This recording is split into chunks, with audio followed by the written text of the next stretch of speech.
now let's focus on Man Infra. Sequentially, their bookings and collections have surged, but for the full year, both have declined. Margins also contracted on a year-on-year basis. The companies raised around 543 crores via a preferential issue. Manan Shah, who's the MD of Man Infra, now joins in to discuss more on their Q4 numbers. Manan, hi, welcome to the show. Well, overall, just wanted to start with your residential sales and collections, which are lower on a year-on-year basis. What explains this, and what is the targeted sales and collections for the entire fiscal that you ended the year with? So basically, FY24 has been a year of acquisition for us. We had launched mainly two of our projects, which was Aradhya Avan, which is at Tardev, and Aradhya One Park in the last quarter of the last financial year. And the rest of the projects, realization had already gained momentum in the past quarters. That was the result. You saw a dip in the revenue. But if you see in the overall contribution of the profitability, the profits have been shot up. We've crossed 300 crores of PAT this year, in fact. And what is the upcoming future looking like is we've acquired a lot of new projects which are going to be launched in the next coming quarters of next 3 to 4 months. So there are more than 4 projects which are due for launches, and that realization will soon start gaining in.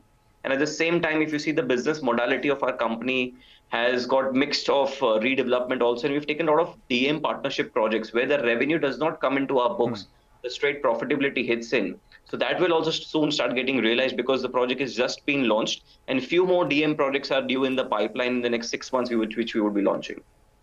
All right, that's interesting because you did speak about Aradhya Avan and the project near Marine Lines. I'm looking at all your upcoming projects. That's Aradhya Avan, Aradhya One Park. There's a project at Goregaon West, the one near Marine Lines, the residential towers that you have. Together, they have a potential of roughly 10,000 crores going as per what you've told the exchanges. What is your launch pipeline apart from this looking like for FY25, and what's the potential revenue pipeline from all of this? So next year, which is till March 2025, we anticipate to launch around 1 million square feet, which would contribute to around 4,000 crores of approximate sales potential. And on a year-on-year basis, the targeted pipeline should be nearly 1 million square feet of carpet area, which we are anticipating. And we've also even secured these kind of projects. So like the one which you're talking about, Marine Lines, the Marine Lines, we are done with the entire design phase. The approvals has been put up, and I think we are expecting in next 2 to 3 months time, we should be ready to go and start the basic work at site. The sales will still take time because we would be launching it in a particular fashion. So I think Diwali would be the most feasible time, which is a year of launches for all the developers. So that's when we anticipate to launch that one. One Park is already launched. We've got great numbers on that project, where 300 plus crores of sales has already happened as of March 24, and we've clocked a lot more post that as well. Your One Park is located where, just to get a sense? It's at Ghatkopar East. Okay, so when you're saying that the inventory sale has been good, or the sales have been good for that particular project, I think 300 crores is what you mentioned. What is this total sales potential, and are you seeing any sort of movement in terms of prices when you are selling these projects? So the total potential is approximately nearly 1,200 crores, where I think by next year we should be clocking more than 600 crores of the total sales. The momentum is very, very strong. And yes, the pricing, see, it depends on apartment to apartment. A lot of these larger apartments, which is currently the trend of the market, are selling at a much higher price compared to the smaller units. So it depends absolutely on each apartment, the pricing ranges. No, on an average, has pricing risen? The pricing for us, because it's a gated community project, we are gaining much better prices compared to the competition, which are standalone buildings. So yes, the pricing for us has gained. Right. You did speak about the redevelopment potential here, and speaking about around 4,000 crores of projects in redevelopment itself. The margins in redevelopment, are they better than regular? One presumes, because a lot of the stuff is done already.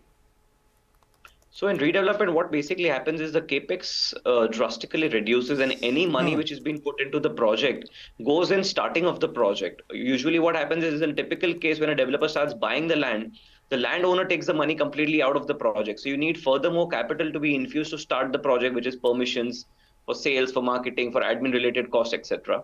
For us, margins are definitely good. We work on a 25% approximate net margin basis, under which we do not intend to take main projects unless and until there's an absolute security on the location, which is the top of the line in Mumbai. But nearly we've been able to secure at least 25% margins in all of our projects. It may be from a redevelopment or certain places where we are even doing partnership models. There the margins are even further higher because all the cost has been borne by the landowner, and we share a revenue on the top line basis. Okay. The US, you have a residential projects in Miami. Can you give us a sense in terms of how they are doing and what is the further plan for the US? Are you making money there? If so, what are your margins and profitability? So US, we've currently secured 3 projects, out of which one project is already completed, which was a villa project. We had constructed 2 villas, out of which one is in fact already sold. The second is almost on the verge to get contracted over there. So this project, yes, the margins are really good. Like we are working on at least a 45% margin on that particular project. And the other 2 projects, we've just secured the land for that project. The due diligence is completed. Now the planning phase is going on. The launch should be anticipated to be start approximately in the month of March next year. All right. And final question then, what's the current value of the unsold inventory that you're sitting on, and where have you deployed the money that you've raised recently, 543 crores? So out of 543 crores, the money which has been coming to us is around 125 crores. The rest of the money is going to come in by July next year. That's the estimated timelines where they can convert this.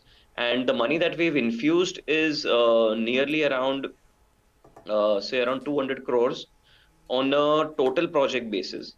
Where certain money is still lying with us. We've kept the liquidity because, like I said, I've just acquired few more projects. The infusion is yet to happen in these, which will come in the next 6 to 8 months' time. And the unsold inventory? The unsold inventory for ready possession apartments is nearly negligible because, like our Ghatkopar project is 99% sold out. Our Aradhya High Park project, which is at Mira Road, Dahisar, that is 99% sold out. Ville Parle is 100% sold out. So we are sitting on negligible inventory as of today. Wow. Okay, just talks about the demand in the Mumbai market, which is completely relentless as well. Thanks very much for joining in, Manan, and wish you luck for the projects ahead. So that's Man Infra. That stock is in focus. And in fact, talking about the real estate stocks, we have a lot of these real estate stocks buzzing today. Brigade Enterprises up 8.5%. Prestige Estates up around 3.8% at this point. So just watch out for that space. And separately, we had Apollo Tyres. The conference call is on, and those are some takeaways which were on your screen. They expect demand to pick up post the elections. We'll take a break. On the other side, Manisha Gupta.